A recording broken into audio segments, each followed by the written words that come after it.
नमस्कार, खबर उत्तराखंड में आप सभी का स्वागत है। मैं हूं आपके साथ गरिमा वाजपेयी। खबरों में आगे बढ़ेंगे उससे पहले एक नजर आज के हेडलाइंस पर डालते हैं। रुद्रप्रयाग में बड़ा हादसा, केदारनाथ से लौट रहा हेलीकॉप्टर क्रैश, 7 की मौत से धामी ने जताया दुख। हेलीकॉप्टर हादसे को लेकर धामी ने जांच के दिए आदेश, हेलीकॉप्टर संचालन के लिए बनेगी सख्त एसओपी। प्रदेश में अगले महीने त्रिस्तरीय पंचायत चुनाव कराने की तैयारी, आयोग के सामने मत प्रतिशत बढ़ाने की चुनौती। चारधाम यात्रा में 45 दिन में 28 लाख श्रद्धालुओं ने किए दर्शन, केदारनाथ धाम पहुंचने वालों का आंकड़ा 10 लाख के पार। प्रदेश में पहली कक्षा में दाखिले की उम्र में बदलाव, सरकार ने अभिभावकों और स्कूलों को दी बड़ी राहत।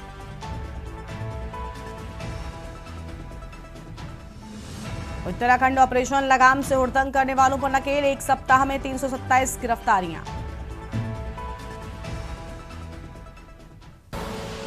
आप देख रहे हैं के न्यूज, खबरों का सारथी।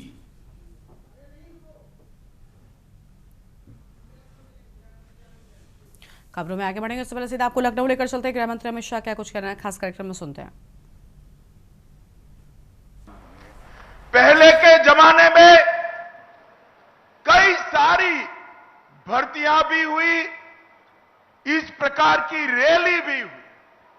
शायद इस बार संख्या सबसे ज्यादा है, मगर मेरी दृष्टि से संख्या के ज्यादा एक बात बड़ी महत्वपूर्ण है।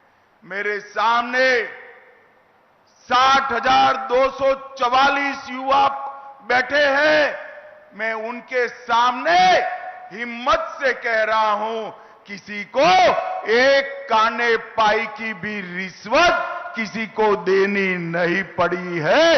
ये पारदर्शिता के साथ भर्ती हुई, ना खर्ची, ना पर्ची, सिफारिश से भी नहीं, जाति के आधार पर भी नहीं और भ्रष्टाचार से भी नहीं, योग्यता के आधार पर 48 लाख एप्लीकेशन में से आप सब आपकी योग्यता के आधार पर आए हैं और मैं मानता हूं इससे बड़ी उपलब्धि किसी भी शासन के लिए कोई नहीं हो सकती है। भाइयों बहनों, आप जब यहां से उत्तर प्रदेश पुलिस बल का हिस्सा बनने जा रहे हो, इसमें 12,000 से ज्यादा बच्चियां भी हैं और मुझे गर्व हो रहा है।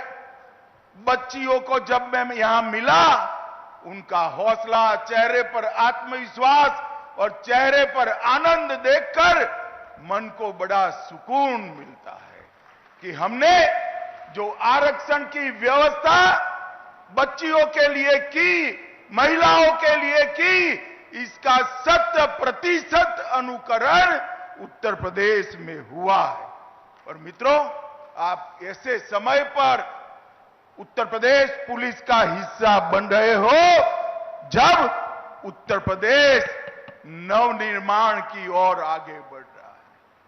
ये 17 से 25 की यात्रा और मोदी जी की 24 से 25 की यात्रा, ये भारत के अंदर परिवर्तन का काल है। और मोदी जी के शब्दों में मैं कहूं तो आप अमृत काल में यूपी पुलिस से जुड़ने जा रहे हैं। और मित्रों, हम मंच पर बैठे हैं, उसमें से बहुत कम लोग होंगे जो 2047 में देश को देखते होंगे, परंतु आप सभी तो होंगे। मैं आज आपको भरोसे से कहता हूं, 2047 में हमारा देश दुनिया में सर्वप्रथम नंबर पर होगा, सर्वप्रथम नंबर पर। और उसमें हमारे उत्तर प्रदेश का योगदान सबसे बड़ा होना चाहिए। सिर्फ आबादी बढ़ी है इतना नहीं, चाहे औद्योगिक क्षेत्र में योगदान हो, शिक्षा के क्षेत्र में योगदान हो, कानून और व्यवस्था की बात हो, इंफ्रास्ट्रक्चर बनाना हो, हर गांव तक, हर घर तक बिजली पहुंचानी हो, नल से जल पहुंचाना हो, हर क्षेत्र में मोदी जी के नेतृत्व में योगी जी ने सफलतापूर्वक योजनाओं को नीचे पहुंचाकर एक परिवर्तन का आगाज किया है। अब आप ये यूपी को विकसित के साथ साथ सुरक्षित बनाने का जिम्मा आप सभी का है। मित्रों, आज तक जाति के आधार पर भर्तियां होती थी और तकनीक की कोई ताकत नहीं थी। तकनीक से आप सभी को ताकत मिली है। ट्रांसपेरेंसी से, टेक्नोलॉजी के कारण ट्रांसपेरेंसी से आप सबकी नियुक्ति हुई है। अब कैमरे भी है, कंट्रोल रूम भी है, कमांड सेंटर भी है, पीसीआर वाहन भी है और 150 से ज्यादा ऑन व्हील एफएसएल के यूनिट भी लोगों को न्याय दिलाने के काम में लगे हैं। आप सभी ने इसी को आगे ले जाना है। सुरक्षा, सेवा और संवेदनशीलता, इस तीनों के मंत्र के साथ आप आगे बढ़ेंगे, इसका मुझे भरोसा है। भाइयों बहनों, भारतीय न्याय संहिता, भारतीय नागरिक सुरक्षा संहिता और भारतीय साक्ष्य अधिनियम, ये तीनों कानून मैं आज आपके सामने बोलकर जाता हूं। 5 साल के अंदर देश में ऐसी स्थिति आएगी कि कोई भी एफआईआर हुआ, वो एफआईआर का सुप्रीम कोर्ट तक न्याय नागरिक को 3 साल के अंदर मिल जाएगा। इस प्रकार की व्यवस्था बनने जा रही है और आप इसका हिस्सा बनने जा रहे हैं। नफीस, सीसीटीएनएस, आईसीजेएस और फोरेंसिक साइंस की सारी सुविधाएं तकनीक के आधार पर न्याय को आगे बढ़ाने की व्यवस्था करनी है। आप जब यूपी पुलिस का हिस्सा बनने जा रहे हो, तब दंगों का गढ़ माने जाने वाला उत्तर प्रदेश दंगा मुक्त हो चुका है। ये परंपरा को आपने आगे बढ़ानी है। यहां पर न्याय का शासन हुआ है, गुंडों का फरमान नहीं चलता, अपराधियों को वीआईपी ट्रीटमेंट नहीं मिलती। ये सारी व्यवस्था को 60,000 युवा आप लोगों ने आगे बढ़ाना है और मोदी जी ने 11 साल के अंदर जो देश को आगे बढ़ाने का काम किया है, उसको 47 के भारत की नींव डालने का काम मेरे सामने बैठे युवाओं ने करना है। इस 11 साल के अंदर 25 करोड़ लोग गरीबी रेखा के बाहर आए। 60 करोड़ लोगों को हर घर में गैस का सिलेंडर, शौचालय, नल से जल, बिजली, 5 किलो मुफ्त अनाज, 5 लाख तक का इलाज और हर किसान को 6,000 रुपया प्रति साल देने का काम नरेंद्र मोदी जी ने मोदी जी ने पिछड़े, दलित और आदिवासियों के जीवन में एक नया उजाला भरने का काम किया है। और मित्रों, जब मोदी जी आए, हमारे देश का अर्थतंत्र दुनिया के अर्थतंत्र में 11वें तालिका पर था और आज 11 नंबर से आगे बढ़कर 4थे नंबर तक हम पहुंच चुके हैं। मित्रों, 4थे नंबर पर पहुंच चुके हैं और हम पर 200 साल राज करने वाले अंग्रेज आज अर्थतंत्र की तालिका में हमसे नीचे पहुंचे हैं। और आप युवाओं भरोसा लेकर जाइए, 2027 तक हमारा देश 3रे नंबर का अर्थतंत्र बन जाएगा, दुनिया में 3रे नंबर का अर्थतंत्र।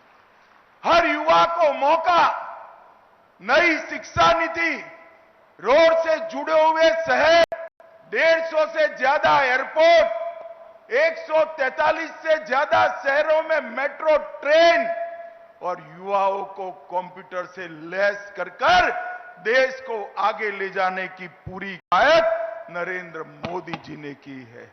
और सबसे बड़ी बात, मोदी जी के 11 साल में देश सुरक्षित हुआ है।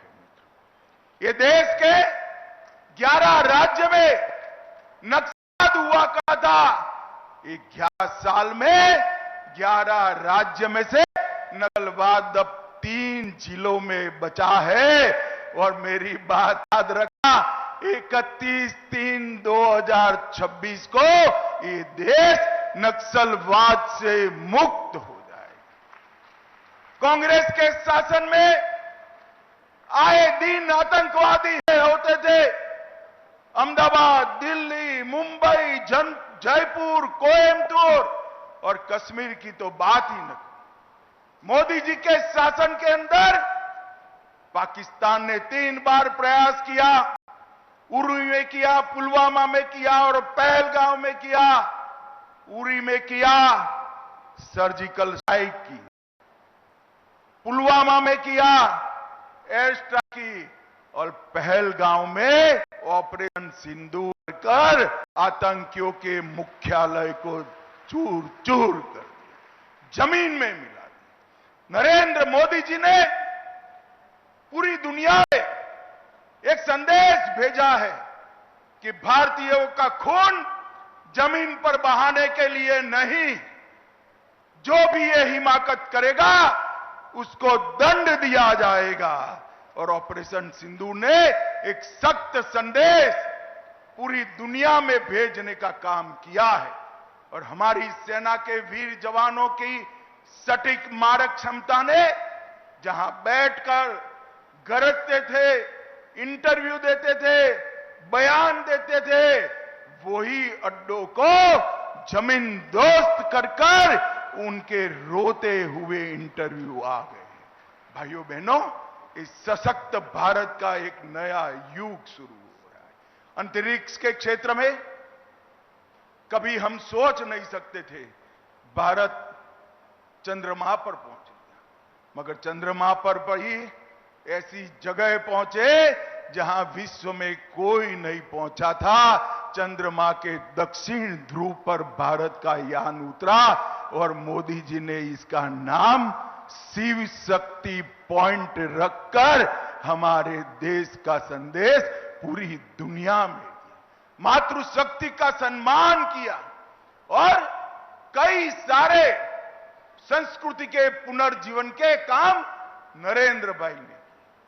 केदारनाथ धाम बना, बद्रीनाथ धाम बना, अयोध्या जी में रामलल्ला विराट मंदिर में विराजमान हो चुके हैं, काशी विश्वनाथ का कॉरिडोर बन चुका है, सोमनाथ का मंदिर सोने का बनने की शुरुआत हो चुकी है, ट्रिपल तलाक समाप्त हो गया है और देश में उत्तराखंड में कॉमन सिविल कोड वाला हमारा पहला राज्य बनाने का काम नरेंद्र मोदी जी के शासन में हुआ।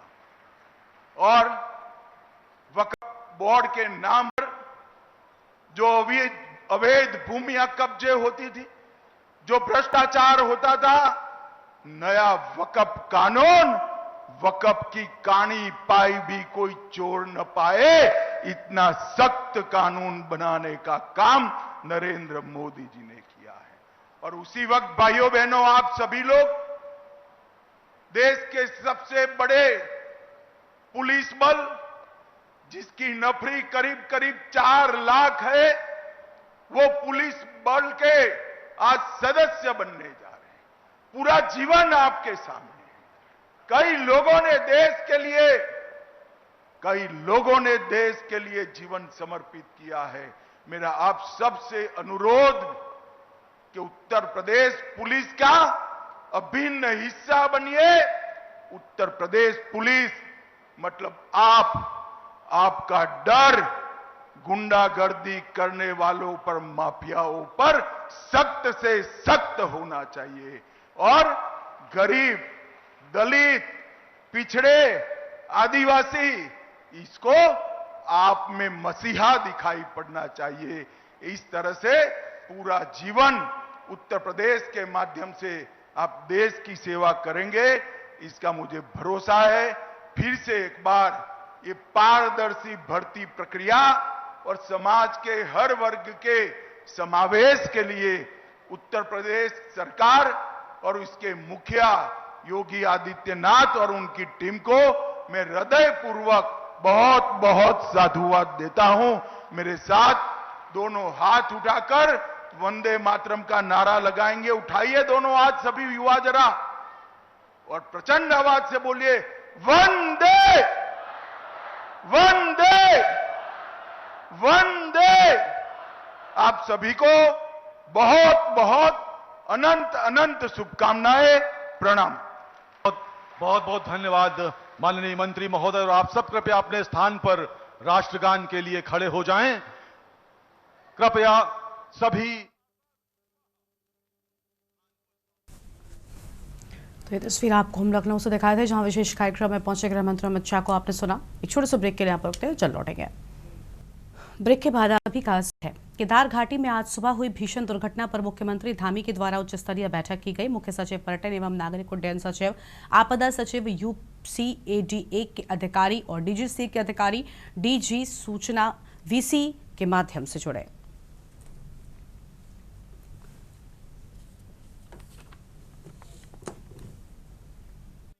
15 जून 2025 को सुबह ये सूचना प्राप्त हुई कि आर्यन एविएशन गुप्तकाशी से जो ऑपरेट करता है उसका एक हेलीकॉप्टर केदारनाथ से वापस आते वक्त, जिसमें 5 यात्री प्लस एक 23 मंथ का बच्चा और पायलट राजीव सवार थे।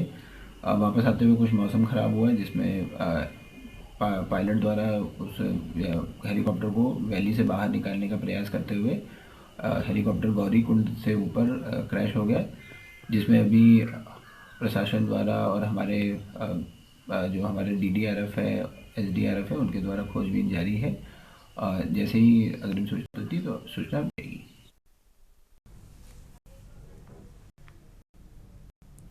रुद्रप्रयाग में क्रैश हुए हेलीकॉप्टर को लेकर जिला पर्यटन अधिकारी राहुल चौबे ने जानकारी दी। उन्होंने बताया कि केदारनाथ से वापस आते वक्त हेलीकॉप्टर में 7 लोग सवार थे, जिनमें से 5 यात्री, एक 23 महीने का बच्चा और एक पायलट शामिल था। मौसम खराब होने की वजह से हेलीकॉप्टर को बाहर निकालते हुए हेलीकॉप्टर क्रैश हो गया और अभी प्रशासन, एनडीआरएफ, एसडीआरएफ द्वारा खोजबीन जारी है। आगे बढ़ते हैं खबरों की ओर। लक्सर से खबर है, 35 हेक्टेयर सरकारी भूमि पर कब्जा। उत्तराखंड उच्च न्यायालय का एसडीएम को आदेश। एसडीएम को सरकारी भूमि पर कब्जा मुक्त करने का आदेश। शिकायतकर्ता राजपीर ने की थी याचिका दायर। कानपुर के अवधीपुर पंचायत में अवैध कब्जा। बड़ी जानकारी आपको हम बता रहे हैं। एसडीएम को सरकारी भूमि को कब्जा मुक्त करने के आदेश की बात सामने आई है।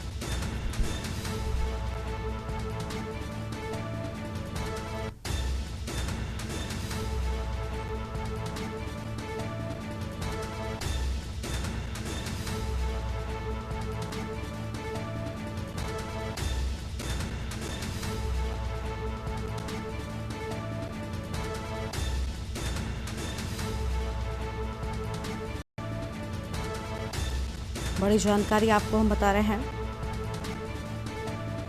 लक्सर से खबर, 35 हेक्टेयर सरकारी भूमि पर कब्जे की बात सामने आई है। अहम खबर आपको हम बता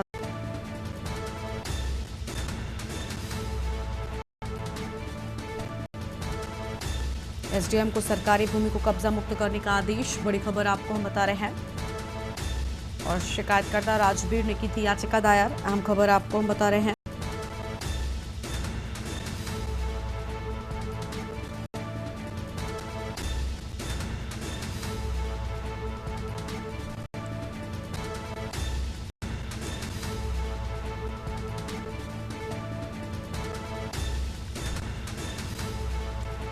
कानपुर के अवधीपुर पंचायत में अवैध कब्जे की बात सामने आई है। हम खबर आपको हम बता रहे हैं। लक्सर से खबर, 35 हेक्टेयर सरकारी भूमि पर कब्जा। बड़ी जानकारी आपको हम बता रहे हैं। उत्तराखंड उच्च न्यायालय एसडीएम को आदेश। अहम खबर आपको हम बता एसडीएम को सरकारी भूमि को कब्जा मुक्त करने का आदेश। ये बड़ी खबर आपको हम बता रहे हैं। शिकायतकर्ता राजवीर ने की थी याचिका दायर।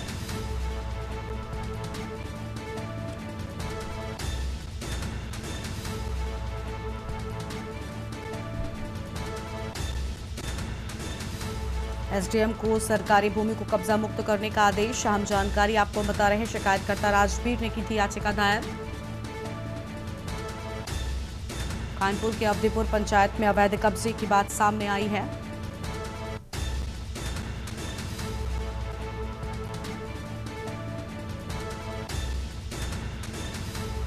उत्तराखंड उच्च न्यायालय का एसडीएम को आदेश। अहम जानकारी आपको हम बता रहे हैं, एसडीएम को सरकारी भूमि को कब्जा मुक्त करने का आदेश। बड़ी खबर आपको हम बता दें, शिकायतकर्ता राजवीर ने की थी याचिका दायर।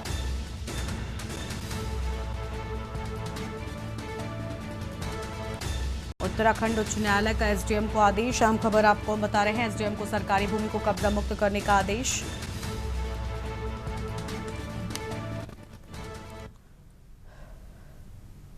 टिहरी में जल संरक्षण एवं संवर्धन को लेकर जीवन मिशन कार्यक्रम के अंतर्गत निर्मित जनपद टिहरी गढ़वाल क्षेत्रांतर्गत विकासखंड चंबा के गुलडी गांव की सोलर पंपिंग पेयजल योजना लोगों के लिए काफी लाभदायक सिद्ध हो रही है।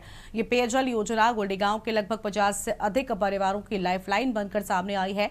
केंद्र सरकार के द्वारा हर घर में स्वच्छ पेयजल उपलब्ध कराने के उद्देश्य से एक अति महत्वाकांक्षी जल जीवन मिशन योजना की शुरुआत की गई है। योजना के तहत गांव में प्रत्येक परिवारों को व्यक्तिगत घरेलू नल कनेक्शन के माध्यम से स्वच्छ गुणवत्तापूर्ण पानी उपलब्ध कराना है।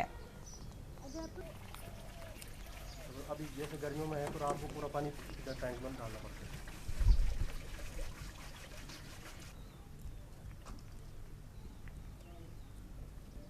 गुलडी पेयजल योजना विकासखंड चंबा में बनाई गई है।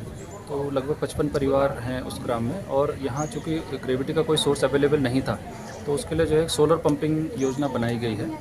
ग्राम से नीचे एक स्रोत है, वहाँ से पानी टेप करके और पंपिंग के माध्यम से गांव के ऊपर एक टैंक तक लाया गया है।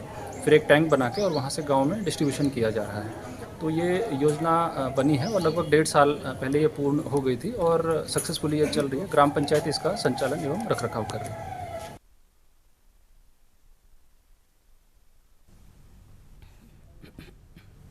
हल्द्वानी विश्व प्रसिद्ध कैंची धाम में आज बाबा नीम करौली महाराज की पुण्यतिथि के अवसर पर भव्य मेले का आयोजन किया गया। बाबा के दर्शन के लिए उत्तराखंड ही नहीं बल्कि देश के विभिन्न राज्यों से हजारों की संख्या में श्रद्धालु कैंची धाम पहुंच रहे हैं। श्रद्धालुओं की बढ़ती भीड़ को देखते हुए स्थानीय प्रशासन ने विशेष शटल सेवा की व्यवस्था की है। प्रशासन के द्वारा शटल सेवा Haldwani roadways bus station, chemo station और काठगोदाम रेलवे स्टेशन से संचालित की जा रही है। ये सेवा सुबह 4 बजे से शुरू कर दी गई, जो दिन भर जारी रहेगी।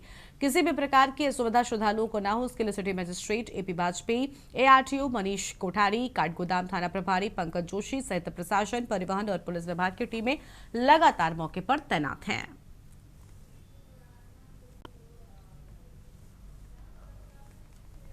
नब्बे जा चुकी हैं। छोटी बसों की संख्या, छोटी गाड़ियों की संख्या भी आपकी 50 से अधिक है।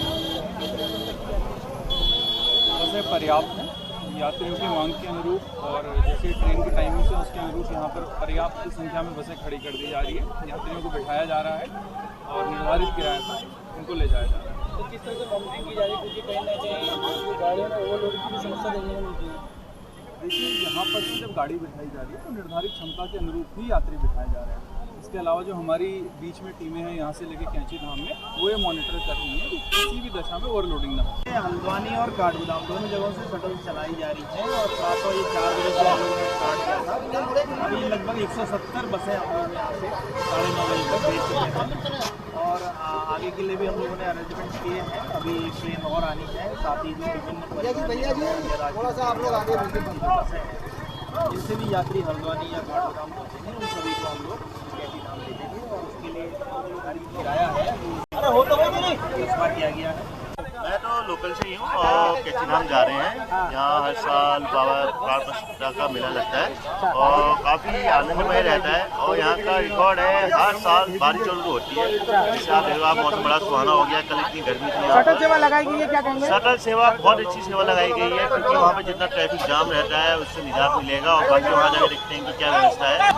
कैंची धाम के लिए बहुत आस्था है, तभी तो जा रहे हैं हम लोग। पहली बार आए हैं? मैं पहली बार ही आई हूँ। अच्छा, तो क्या मन्नत है वहाँ? मन्नत तो ऐसी कुछ नहीं है, लेकिन हाँ देखने के लिए ही जा रही है।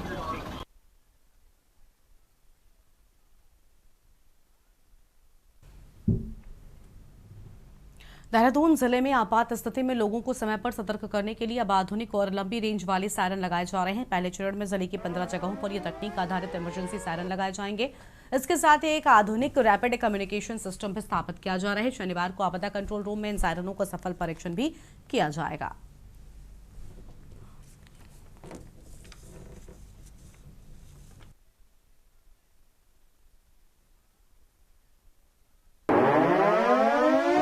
हमारी कोई भी इमरजेंसीज होती हैं, जैसे गत दिनों में हमारी वॉर लाइक सिचुएशन डेवलप हो रही थी और अभी हमको कहीं पर अलर्ट करना है आम जनमानस पब्लिक के लिए, वो अर्बडिंग का इंस्टेंस है या कहीं पर कोई क्योटिक सिचुएशन हो गई हमारे क्राउडेड एरिया में, तो हम पब्लिक से कैसे इमीडिएटली कनेक्ट हो सकते हैं, कैसे उनको और से उनको हम ये रियलाइज़ करवा सकते हैं कि some emergency has taken and you should be aware and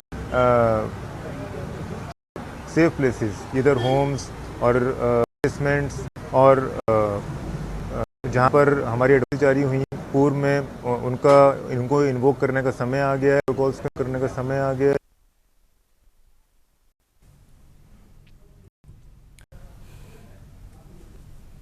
इस बुलेटिन में इतना ही। आप देखते रहिए के न्यूज़ इंडिया। नमस्कार।